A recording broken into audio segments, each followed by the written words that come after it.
प्रदेश में भारी बर्फबारी के बाद बेशक मौसम साफ हो चुका हो, मगर ठंड का प्रकोप अभी भी जारी है, जिसके चलते प्रदेश में बहने वाली नदियों का जलस्तर भी गिरा है और इससे विद्युत परियोजनाओं में भी भारी गिरावट महसूस की गई है। मंडी के लगते शानन प्रोजेक्ट का भी यही हाल है। इस प्रोजेक्ट को चलाने के लिए तकरीबन 158 क्यूसेक पानी की आवश्यकता होती है, परंतु ठंड के चलते जिस तरह से नदी का जलस्तर गिरा है, उससे अभी यह प्रोजेक्ट आगे बढ़ता दिखाई नहीं दे रहा है। नाबालिग लड़की को लेकर एक युवक फरार हुआ। फेसबुक के जरिए दोस्ती हुई और पुलिस ने युवक को लुधियाना से गिरफ्तार किया। यह पता लगा है कि ये लड़की नाबालिग है। इस मामले की पुष्टि मंडी एसपी शालिनी अग्निहोत्री ने भी की है। ये कुछ दिन पहले एक नाबालिग लड़की का मिसिंग का रिपोर्ट हमारे पास पुलिस स्टेशन सदर सबकी सिटी में दर्ज हुआ था, जिसमें हमारी टीम जो है एफआईआर रजिस्टर करके 363, 367, 66 आईपीसी में एफआईआर दर्ज हुआ था और एक स्पेशल इन्वेस्टिगेशन टीम इसमें बनाई गई थी, जिसमें चौकी के इंचार्ज जो है सब इंस्पेक्टर विजय, उनके नेतृत्व में ये टीम जो है इसमें इन्वेस्टिगेशन कर रही थी और इन्वेस्टिगेशन के दौरान हमें ये जानकारी मिली कि वो लोकेशन है वो लुधियाना में जो पाई गई, तो वहाँ पे हमारी टीम ने दबिश दी और लुधियाना से इस लड़की को सुरक्षित जो है रेस्क्यू किया गया और साथ में जो व्यक्ति जो इस लड़की को यहाँ से लेके गया था, कांगड़ा से 22 वर्षीय लड़का है, उसको वहाँ से अरेस्ट किया गया और उसके खिलाफ जो है मुकदमे में कार्रवाई की जा रही है। इस लड़की का मेडिकल एग्जामिनेशन मंडी में करवाया जाना था और लेकिन लड़की के कंसेंट ना देने के लिए मेडिकल एग्जामिनेशन नहीं हुआ और जो लड़का है उसको अरेस्ट करके कोर्ट में पेश किया गया और उसका फर्दर जो इन्वेस्टिगेशन का प्रोसेस है वो अभी कर रहे हैं कि जो भी हालात बनेंगे लॉ के हिसाब से हम इसमें आगे कार्रवाई होने लगेगी।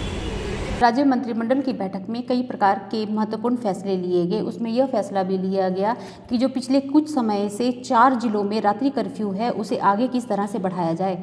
मंत्रिमंडल ने यह फैसला लिया कि आगामी 5 जनवरी तक चारों जिलों में रात्रि कर्फ्यू जारी ही रहेगा, क्योंकि यहाँ पर कोरोना के मामले बहुत ज़्यादा हैं, जिस कारण से यह फैसला लिया गया। सराज से कांग्रेस के उम्मीदवार रहे चेत सिंह ठाकुर का कहना है कि सरकार की करनी और कथनी में बहुत ज़्यादा फर्क है। उनका कहना है कि थाची में कॉलेज एवं गाड़ा गुसानी का कॉलेज की घोषणा अभी तक वैसी की वैसी ही पड़ी हुई है। इसके ऊपर सरकार ने अभी तक कोई भी काम नहीं किया है। उन्होंने कहा कि हम सरकार के विकास कार्यों की सराहना तो तब करेंगे जब सरकार अपने वादों को पूरा करेगी। सरकार द्वारा की जा रही है वो धरातल में अभी तक ठीक ढंग से नहीं उतरी है। हवाई की हवा में रही हुई है और जिसका एग्जाम्पल मुख्य तौर पर हमारे थाची कॉलेज जो हमने दिया हुआ है और गाड़ा सैनी में भी हमने जो डिग्री कॉलेज दिया है और थाची का काम तो अभी तक शुरू नहीं हुआ डिग्री कॉलेज का और गाड़ा सैनिक का जो डिग्री कॉलेज है उसका काम भी कछुए के भांति जो चला हुआ है, ये बहुत बड़ी चिंताजनक बात है।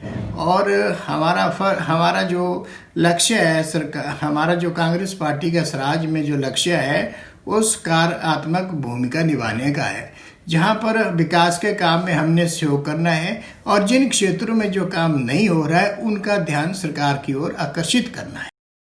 प्रदेश के मुख्य चुनाव आयोग ने प्रदेश सरकार से पूछा है क्या वे पंचायती राज चुनावों के लिए तैयार है। इस पर पिछले दिनों मंत्रिमंडल में यह फैसला लिया गया कि राज्य पूरी तरह से चुनाव के लिए तैयार है। इसके चलते चुनाव की तैयारियां भी शुरू कर दी गई हैं।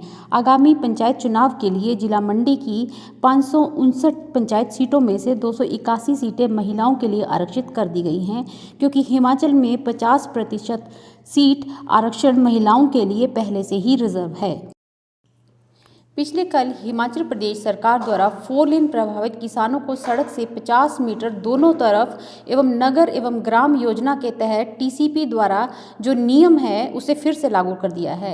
अब आम लोगों का कहना है कि 4 लेन घर उजड़ने के बाद दोबारा वो अपना घर किस तरह से बना पाएंगे, क्योंकि राष्ट्रीय उच्च मार्ग द्वारा 29.45 मीटर सड़क के दोनों तरफ 5 मीटर की जगह छोड़नी ही पड़ती है। यह जमीन बिना किसी मुआवजे के ही छोड़नी पड़ेगी। लोगों का कहना है कि इस प्रकार के धोखे से वह बहुत ही परेशान हो गए हैं। उन्हें यह समझ में नहीं आ रहा है कि अब हम क्या करें। एक तरफ उनका कहना है कि हमारा घर उजड़ चुका है, दूसरी तरफ अगर इसी तरह से सरकार जमीन बिना मुआवजे की छुड़वाती रहेगी तो आम लोग कहां जाएंगे। इस बारे में 4 लेन संघर्ष समिति के अध्यक्ष ने भी यही बात की है कि अगर सरकार इसी तरह से अपना रवैया अपनाती रही तो वो दिन दूर नहीं जब इनके पतन का कारण भी यह स्वयं ही बनेंगे। टीसीपी के तहत हिमाचल प्रदेश में 4 लेन प्रभावित किसानों के साथ एक बहुत बड़ा धोखा किया है, उनके साथ मजाक किया है। क्योंकि टीसीपी के तहत 1917 में जो गांव लिए गए थे, उन गांवों को बाहर करने के लिए 10 सितंबर 2019 को एक ज्ञापन 4 लेन संघर्ष समिति द्वारा माननीय महेंद्र सिंह ठाकुर, जो सब कमेटी कैबिनेट द्वारा बनाई गई थी, उसके अध्यक्ष थे, उनको एक ज्ञापन दिया गया था और मांग की गई थी कि जो भी गांव टीसीपी के तहत 4 लेन प्रभावित के आ रहे हैं, उनको इस टीसीपी के दायरे से बाहर किया जाए। लेकिन बड़े खेद से कहना पड़ रहा है कि पिछले कल सरकार ने वो सभी जितने भी तमाम 4 लेन से प्रभावित गांव हैं, उसके अंदर जो है 50 मीटर की शर्त जो है वो लगा दी गई। उस 50 मीटर के दायरे में सबसे पहले 29 मीटर से लेकर 45 मीटर के बीच में लोगों ने अपनी भूमि जो है वो 4 लेन के लिए दी। उसके उपरांत 5-5 मीटर कंट्रोल विड्थ के लिए छोड़ना पड़ेगी और अगर टीसीपी 50 मीटर के दायरे में लगती है तो उसके अंदर 3 मीटर जो है और छोड़ना पड़ेगी। यानी कि 4 लेन के अंदर जो ज़मीन ली गई उसके अलावा 8 मीटर तक जो है वो फ्रंट में ज़मीन छोड़ना पड़ेगी और उसके अलावा साइड में भी 2-2 मीटर जो है वो ज़मीन छोड़ना पड़ेगी। तब जाके कोई भी 4 लेन के साथ लगते हुए इलाके में अपने घर और दुकानें बना पाएगा। बड़े अफसोस से कहना पड़ रहा है कि सरकार को बार बार ज्ञापन देने के बावजूद सरकार जो है लगातार अनदेखी कर रही है और उसके अलावा पंचायतों द्वारा प्रस्ताव पारित किए गए थे। सभी पंचायतों ने एक मत से प्रस्ताव दिए गए थे कि 4 लेन के प्रभावित जितने भी गांव हैं उन सभी गांवों को जो है वो टीसीपी से बाहर किया जाए। लेकिन सरकार ने जिन लोगों ने ज़मीनें अपनी 4 लेन में दी, उनको एक तरफ 5 मीटर का कंट्रोल विड्थ का एक्ट लगाया गया, उसके उपरांत टीसीपी के तहत 3 मीटर का और जो है वो एक्ट लगेगा और उनकी जो ज़मीन है वो बिल्कुल जो है वो पूरी की पूरी जो है इस तरह से ख़त्म हो जाएगी। वो कोई भी जो किसान है वो कोई घर नहीं बना पाएगा, ना वो जो है वो दुकान बना पाएगा। हम सरकार से आग्रह करते हैं और मांग करते हैं 4 लेन संघर्ष समिति कि इस कानून को जो ये पिछले कल हिमाचल सरकार की कैबिनेट ने जिसको पास किया उसको तुरंत जो है वो वापस लिया जाए। अन्यथा आने वाले दिनों में 4 लेन संघर्ष समिति इसके ऊपर अपना संघर्ष जो है वो करेगी और तमाम जितने भी 4 लेन से प्रभावित लोग हैं उन सब को लेकर जो है वो एक संयुक्त संघर्ष जो है वो छेड़ेगी।